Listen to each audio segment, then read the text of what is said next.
So in today's tech tip, I'll be showing you how to update APKs on your Android phone. Okay, so basically updating an unknown app on your Android phone.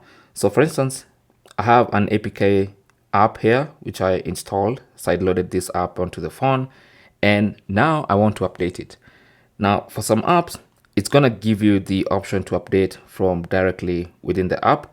So you can go into the app, maybe go to the app menu, and you should find the option to update, and you can tap on update app and update it from here. Now, in case the app doesn't give you the option to update, you can always go to the location of the APK file. So where that file has been stored or where you install it from. So for most people, that's going to be in the files app. So I'm just going to go into my files.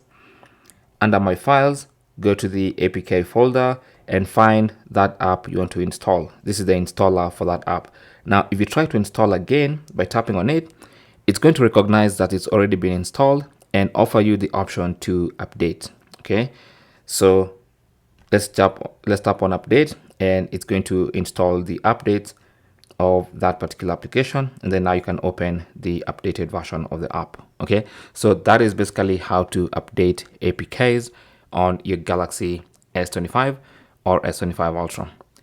Thanks for watching, or rather, sorry, on any Android phone. Okay, thanks for watching. Don't forget to like and subscribe if you found this useful, and if you have any comments or questions, feel free to talk to us down in the comment section, and we will get back to you there or in the next one. Good luck.